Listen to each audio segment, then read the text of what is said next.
Hi, I'm Natalie Jamio, and I'm a mixed media artist, intuitive guide and channel, and soulful creator, among many other things. This week's video, it's all about paper, different kinds of paper that I work on, various sizes. There's many ways to think about paper, but what I'm just looking for usually is 135, 140 pound acid-free paper, and then I'll try out any kind of brand. And of course, if you go up in the paper weight, you're gonna have more, maybe you could use more wet media, but I still like to push paper, you know, from where it's at and build these layers. And, you know, I find that it works. Sometimes, like, the story behind, like, materials can take us out of what we want to create, and it's really about using what you have and figuring out what can work for you, and that's why I'm most interested in my own practice and process, and also sharing with others. So in the first section we'll be going through different brands, and I'll just be talking a little bit about how I use them, and like it's similar but different at the same time. And then the second section I'll be just working on some of the different brands and like doing a little voiceover there. So let's get started.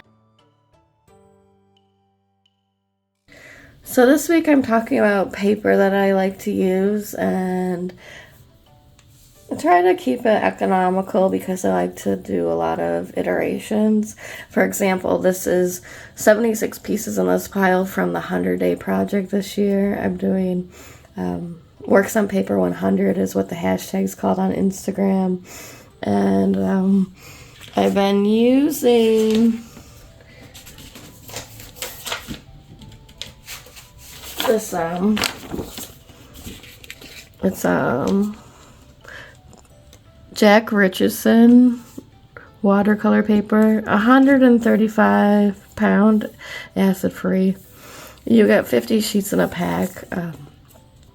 And this comes in like multiple sizes and different weights too. So in regards to this paper, I have some works in progress. And what I like about it is, well, this is cold press watercolor paper. That's usually what I use because a hot press is going to be too smooth, and I like the cold press, the toothiness of it.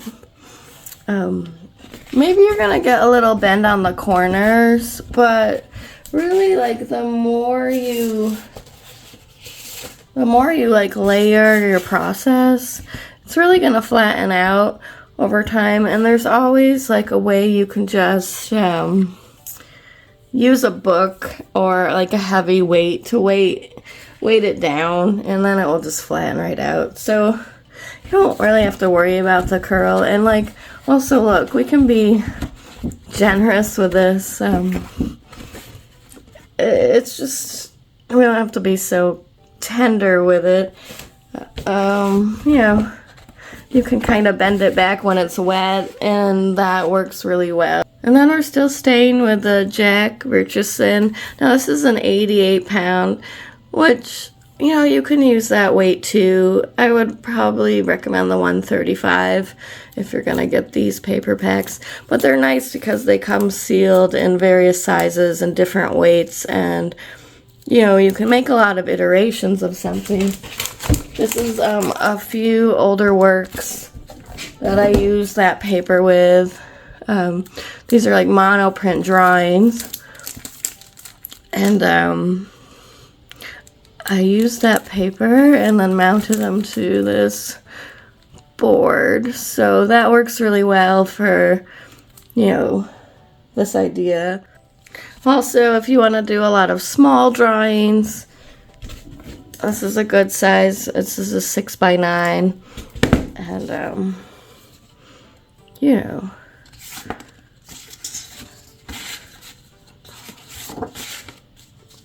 it's a nice size. I like to work like on loose sheets a lot, so it's a very economical way to like make a lot of loose works. Here's another one of my favorite papers, the Canson XL watercolor paper. It's also acid free and you get 30 sheets. I really like the 9x12 size because like I just said earlier, I like to work on a lot of loose sheets. That's why. And then I just like bind these together so I make my own kind of book. But also, you can also work and make these layered works on paper. The same idea with that the Jack Richardson ones, the ones I showed you for my 100-day project. I'm doing the same thing on these. They're just layered mixed media works on paper.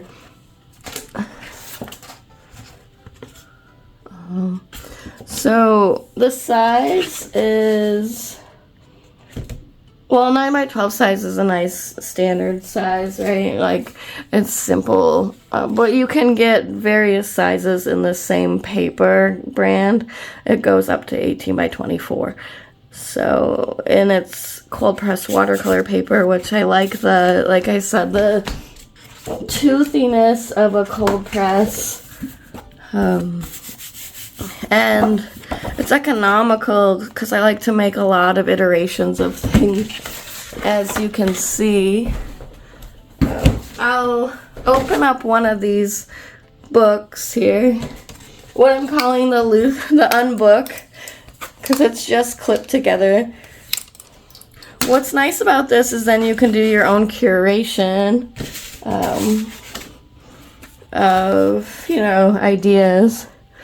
And what I like to do is start to use this size as collage paper in my larger canvas pieces. So it's nice to have them loose and not tied to a sketchbook. That's one reason. But also, you can like mix and match the ideas if you create your own little, book.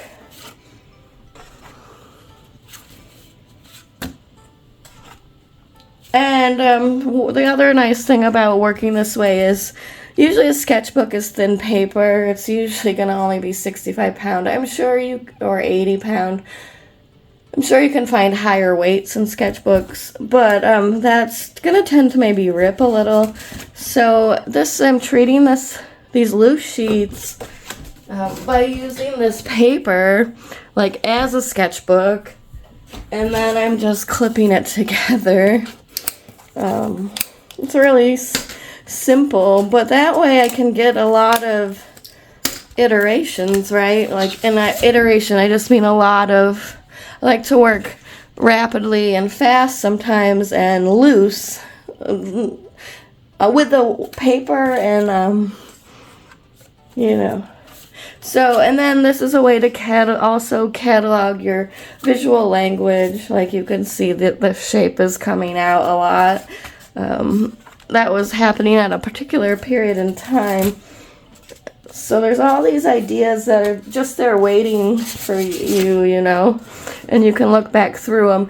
And what I'd like to do is kind of call them, like go through them from time to time, and maybe like don't like one, so I'll like rip it up and throw it out, or maybe use it in a different way.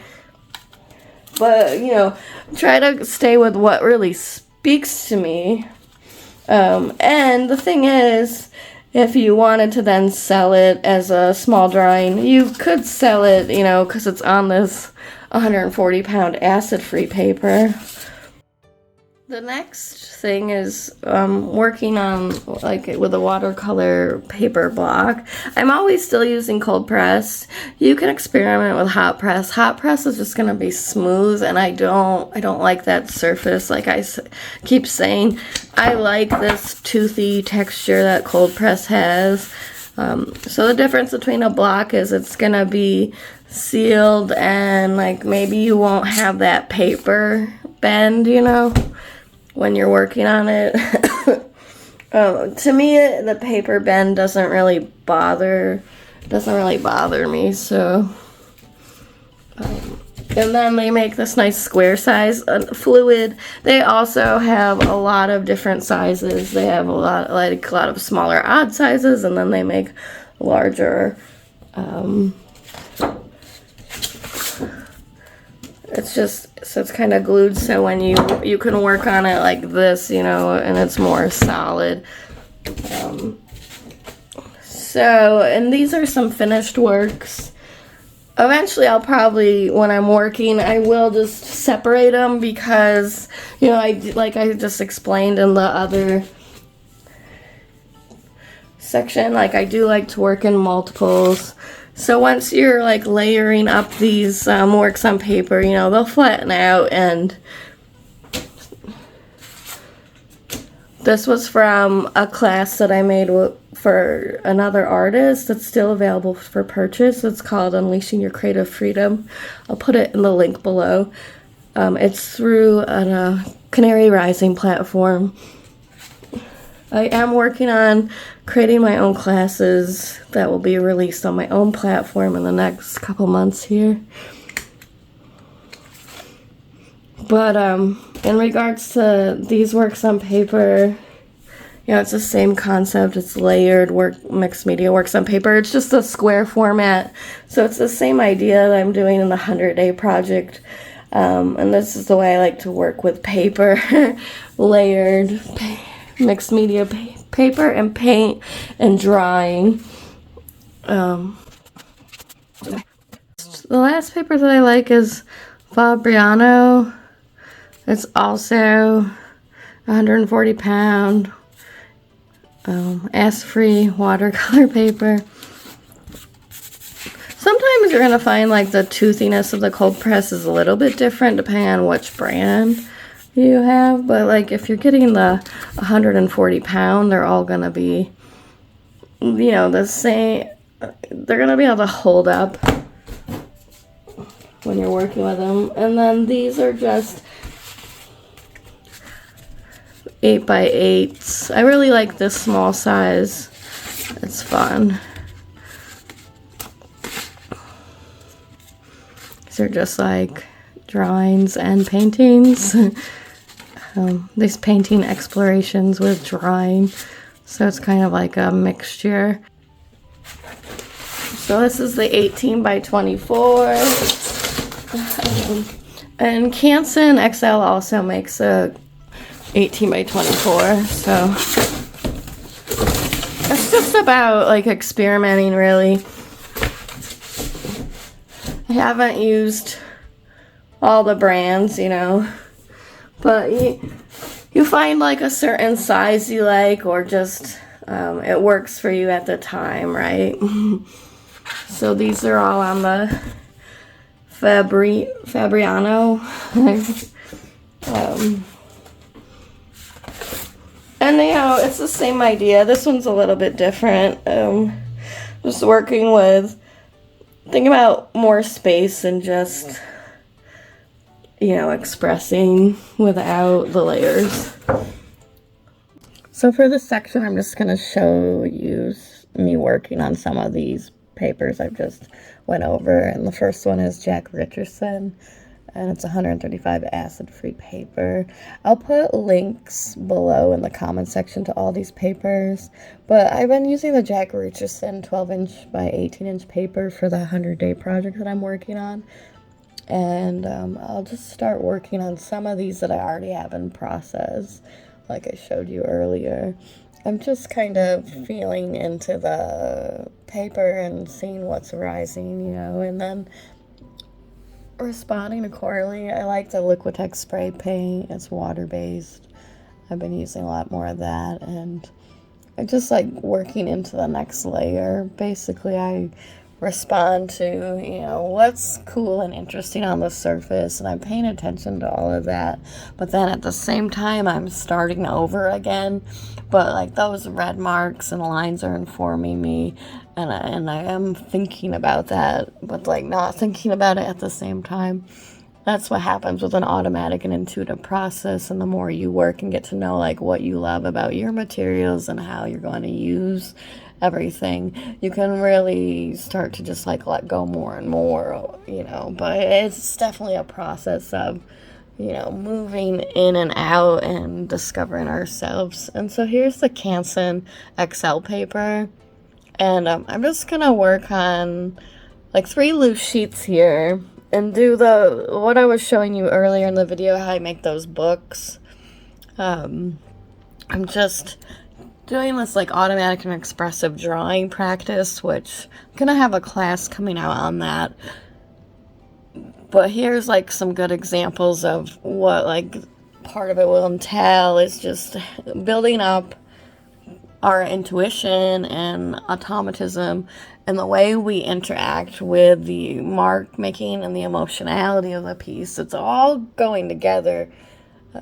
And of course, it's a learned process and practice, and we learn over time the more we do stuff. That's why I always stress a daily practice or something like a 30-day project, a 100-day project that I'm doing. I already see how much I've changed and grown just by doing a 100-day project, and this is my 5th one, but like it's all about showing up to the moment and like doing this over and over and finding ourselves and sometimes losing ourselves too, right? So here I'm working on the small 8-inch by 8-inch Fabriano paper, and I'm just gonna do a couple examples here. So it's a much smaller surface, and I think I've been used to working on the larger paper, so I noticed my mark was or they're really like taking over. But it's interesting to like kind of vary the sizes so you get the familiarity with everything, and just get accustomed to how it all feels. And it's all about experimenting and, trying everything out. Everything I've shown you isn't all there is, so there's so much you can just experiment and explore with on your own.